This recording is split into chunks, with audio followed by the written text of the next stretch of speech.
বাংলাদেশের অবিসংবাদিত নেত্রী, গণতন্ত্রের মাতা দেশনেত্রী বেগম খালেদা জিয়া, তিনি বেশ কয়েকদিন ধরে অসুস্থ অবস্থায় এবার কেয়ার হাসপাতালে আছেন এবং তার শারীরিক অবস্থা কিছু সংকটাপন্ন।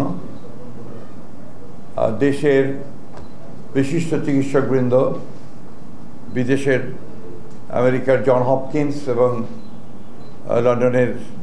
লন্ডন ক্লিনিকের বিশিষ্ট চিকিৎসকেরা তারা তার চিকিৎসা করছেন।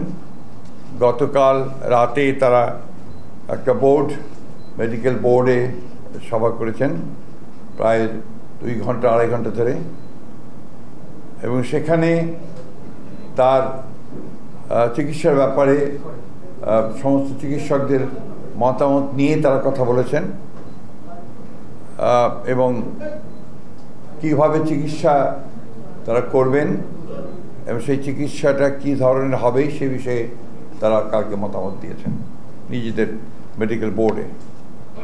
তাকে বিদেশে নেওয়া প্রয়োজন এই কথা তারা বলছেন যে হয়তো প্রয়োজন হতে পারে, কিন্তু তার এখন যে শারীরিক অবস্থা, সে অবস্থায় তাকে বিদেশে নেওয়ার মতো কোনো শারীরিক অবস্থা নেই।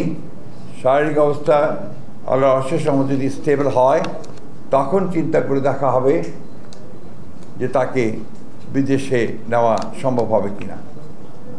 তবে বিদেশে নেওয়ার জন্য যে প্রয়োজনীয় বিষয়গুলো রয়েছে, আপনার ভিসা, অন্যান্য দেশের সঙ্গে যেসব দেশে যাওয়ার সম্ভব হতে পারে সেসব দেশের সঙ্গে যোগাযোগ করা এবং এর অ্যাম্বুলেন্সের ব্যাপারগুলো নিয়ে যথেষ্ট আলোচনা হয়েছে এবং সেগুলোর মোটামুটি কাজ এগিয়ে আছে।